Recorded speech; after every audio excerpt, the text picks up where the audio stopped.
दिल्ली के महत्वपूर्ण ऐतिहासिक स्थलों में से एक ये कोरोनेशन पार्क है, जिससे जुड़ी बहुत सारी इन्फॉर्मेशन आप इस वीडियो में देखने वाले हैं। कोरोनेशन का मतलब ही होता है राज्याभिषेक, और किन किन राजाओं का राज्याभिषेक यहाँ पर किया गया है उन सब के बारे में आपको बताऊंगा। आज़ादी से पहले, आज़ादी के बाद क्या हुआ, क्या कहानी है इस कोरोनेशन पार्क की, सारे इन्फॉर्मेशन आपको दिए जाएंगे। ये पार्क NH1 में बुराड़ी रोड के बगल में है और लैंडमार्क निरंकारी सरोवर है। वीडियो में अब तक जो आपने देखा वो कोरोनेशन पार्क का मेन गेट या मुख्य द्वार है। हालांकि एक द्वार और है, दूसरी तरफ है और वो बंद रहता है। तो एंट्री के लिए यही द्वार है जिससे आप एंटर कर सकते हैं। और जैसे ही आप एंटर करेंगे आपको ये कोरोनेशन मेमोरियल देखने को मिलेगा, जो कि एक विशाल चबूतरे पर है। चारों ओर से इसके चारों ओर सीढ़ियाँ बनाई गई हैं और इसके बीचों बीच में ये कोरोनेशन मेमोरियल है। तो अभी आप इस कोरोनेशन मेमोरियल को देख रहे हैं। 1877 में ये पार्क अस्तित्व में आया था और मौका था ब्रिटेन की महारानी विक्टोरिया को भारत की महारानी घोषित करने के लिए इसी जगह को चुना गया था। और इसी कोरोनेशन पार्क में महारानी विक्टोरिया को भारत की महारानी घोषित किया गया था। 1 जनवरी 1877 को ही वायसराय लॉर्ड लिटन द्वारा पहला दरबार लगाया गया था, जिसमें 70,000 लोग उपस्थित थे और भारत के सभी प्रांत के रॉयल फैमिली और ब्रिटिश के जितने VIP पोस्ट के लोग हैं वो सारे के सारे मौजूद थे। और इसी सभा में महारानी विक्टोरिया को भारत की महारानी घोषित किया गया था। और महारानी विक्टोरिया के बाद किंग एडवर्ड 7 का राज्याभिषेक भी इसी पार्क में 1903 में हुआ था। और उसके बाद 1911 में किंग जॉर्ज 5 का राज्याभिषेक भी इसी पार्क में किया गया था। और ये अलग बात है कि किंग एडवर्ड 7 अपने राज्याभिषेक के दौरान इस दिल्ली दरबार में स्वयं उपस्थित नहीं थे। किंग जॉर्ज 5 या पंचम का राज्याभिषेक भी इसी कोरोनेशन पार्क में हुआ था। और इसी कोरोनेशन पार्क में ये अनाउंसमेंट भी की गई थी कि अब से भारत की राजधानी कोलकाता ना हो करके दिल्ली होगी, और दिल्ली को भारत की राजधानी बनाने का सारा प्रोसेस उसी दिन शुरू कर दिया गया। क्या आपको ये बात पता है कि दिल्ली से पहले कोलकाता और कोलकाता से पहले पाटलिपुत्रा यानी पटना भारत की राजधानी हुआ करती थी? और मजे की बात यह है कि हमारा राष्ट्रपति भवन भी इसी कोरोनेशन पार्क में होता, क्योंकि वायसराय हाउस का शिलान्यास इसी जगह किया गया था। लेकिन जमुना नदी के किनारे होने के कारण सुरक्षा कारणों से इसे रायसीना हिल्स पर ट्रांसफ़र कर दिया गया था और आज हमारा राष्ट्रपति भवन वहाँ है। अगर यहाँ बन गया होता तो यहाँ होता। इस पार्क में आप जितनी भी मूर्तियाँ देख रहे हैं वो सारी की सारी मूर्तियाँ किसी न किसी वायसराय की है। आज़ादी से पहले ये सारी मूर्तियाँ देश के अलग अलग इलाके में हुआ करती थी, जिनको बाद में आज़ादी के बाद ट्रांसफ़र करके इस कोरोनेशन पार्क में पहुँचा दिया गया। इस पार्क में आप जितनी भी मूर्तियां देख रहे हैं वो सारे के सारे किसी न किसी वायसराय की प्रतिमा है। लेकिन इसमें कहीं पर भी कोई इन्फॉर्मेशन नहीं दिया गया कि किसकी प्रतिमा है, इसलिए बताना थोड़ा मुश्किल होता है कि किस वायसराय की कौन सी प्रतिमा है। इस साल अभियान चला था हर घर तिरंगा, और पूरी दिल्ली तिरंगे से पटी पड़ी है। लेकिन ये कोरोनेशन पार्क का ये वो फ्लैग पोल है जहाँ पर तिरंगा नहीं है। आज़ादी से पहले ये सारी की सारी मूर्तियाँ भारत के दूसरे हिस्से में थी, लेकिन जैसे ही भारत आज़ाद हुआ इन सारी मूर्तियों को वहाँ से उठा करके इस कोरोनेशन पार्क में स्थानांतरित कर दिया गया। वैसे टोटल 14 मूर्तियों के लिए जगह बनाई गई थी, लेकिन सिर्फ 5 ही यहाँ पर आ पाई। अशोक चक्र,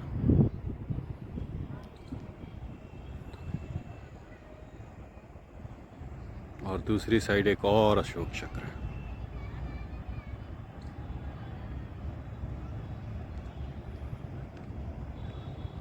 यह MP थिएटर है जहाँ पर कोई प्रोग्राम हो सकता है। ये झंडा जब फहराया जाएगा तो यहाँ से लोग देख सकते हैं।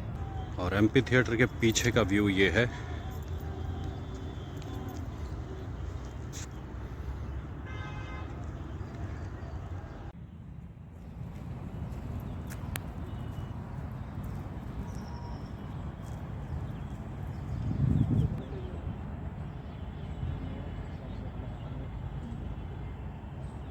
अब अंग्रेज़ों को गए हुए काफ़ी साल हो गए हैं और हमारे हिंदुस्तानी लोग इनके नाम भूल चुके हैं। और यही कारण है कि ये भाई साहब अपना चेहरा थोड़ा सा टेढ़ा करके खड़े हैं, गुस्से में हैं थोड़ा।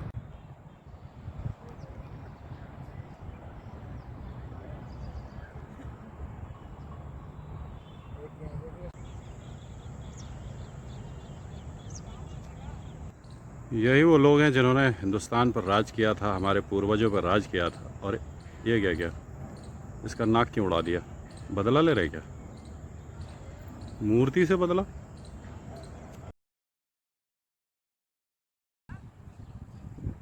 ऐसी चीज़ों को फिल्माने के लिए ना हाई रेजोल्यूशन कैमरा चाहिए होता है। जब भी फिर फ़िलहाल मेरे पास नहीं, अगर होता तो मज़ा आ जाता।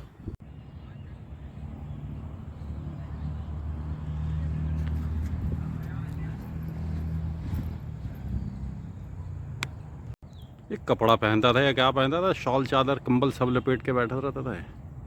अंग्रेज़ों के पोशाक भी बड़े अजीब थे, अपने हाइट से 2 गुने साइज़ का। ये तो लबादा डाल रखा है इसने।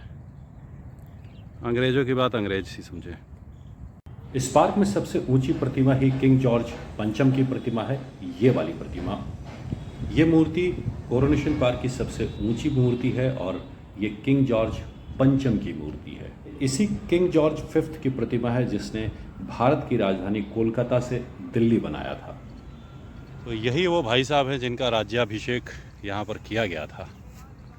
ये थी कोरोनेशन पार्क से जुड़ी सारी इन्फॉर्मेशंस, और अब आगे वीडियो में आप कोरोनेशन पार्क के दृश्यों का आनंद लीजिए।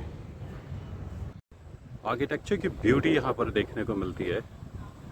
यहाँ पर आप देखें पार्क का कॉर्नर,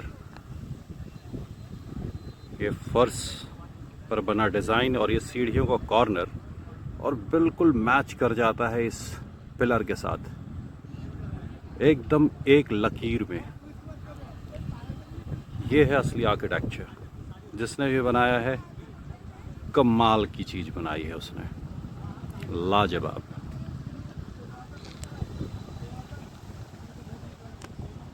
एक कमाल की चीज़ दिखाता हूँ आपको। यहाँ पर आपको तिरंगा झंडा दिख रहा है।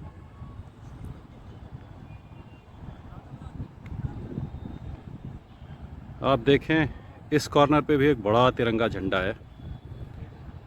और ये जो पोल आप देख रहे हैं, ये पोल भी झंडे के लिए ही बनाया गया है, लेकिन इसी पर तिरंगा नहीं है। पार्क के अंदर तिरंगा नहीं है।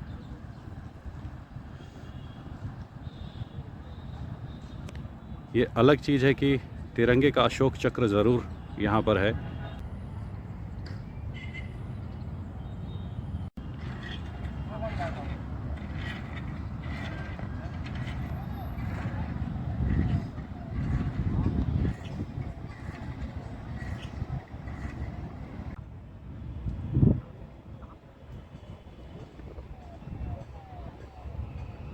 ये कोरोनेशन पार्क का दूसरा गेट है जो कि प्रायः बंद ही रहता है।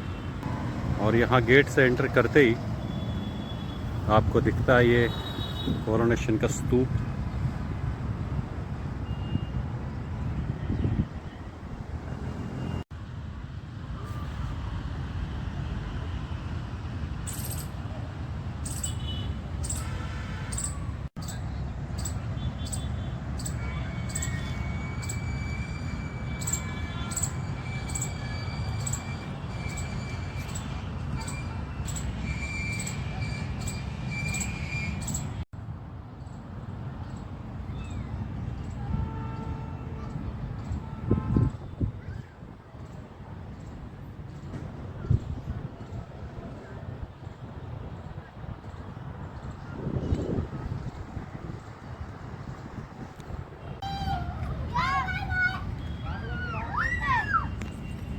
ओए ओए ओए ओए, ऐसा पता है मैं वीडियो शूट कर रहा हूँ।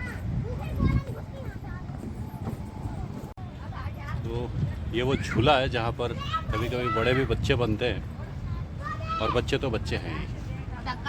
झूला चीज़ ही ऐसी है। ये अलग अलग एंगल से मैं आपको इस कोरोनेशन पार्क को दिखा रहा हूँ। काफ़ी बड़ा पार्क है, लेकिन बहुत अच्छी मेंटेनेंस बोले तो कुछ भी नहीं है। फिर भी जितनी मेंटेनेंस होनी चाहिए थी उतनी मेंटेनेंस है। ये यहाँ पर पार्किंग के पैसे नहीं लगते, लेकिन ये है कि आप अपने रिस्क पर गाड़ियाँ खड़ी करेंगे यहाँ पे। कभी भी कोरोनेशन पार्क देखने आते हैं तो इस घर को ज़रूर देखें जिसने अपने घर के ऊपर ये कार लगा रखा है। मेरे कैमरे का जूम उतना अच्छा नहीं है, इसलिए मैं बहुत अच्छे से नहीं दिखा पा रहा हूँ। तो कोरोनेशन पार्क के बिल्कुल कॉर्नर में आता है। जीडीए पार्क, झील में गहरा पानी है, आगे जाना सख्त मना है।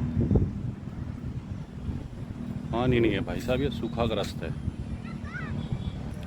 जमुना बचाओ योजना के साथ साथ झील बचाओ योजना की भी ज़रूरत है दिल्ली सरकार को, नहीं तो ये बोर्ड जैसे जर्जर अवस्था में है ना, वही झील की भी हालत जर्जर अवस्था वाली है। बताओ, झील में गहरा पानी है, कहाँ पानी है भाई साहब?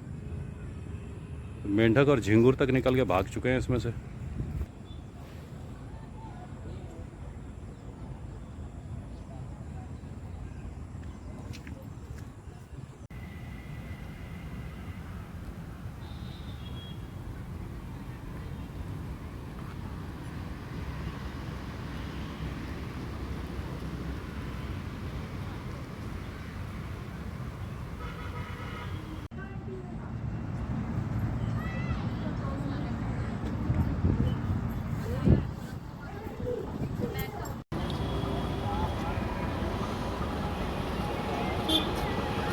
पार्क के बाहर में ये थोड़ी रेड़ी पट्टी की दुकान है जहाँ पर आप कुछ खा सकते हैं।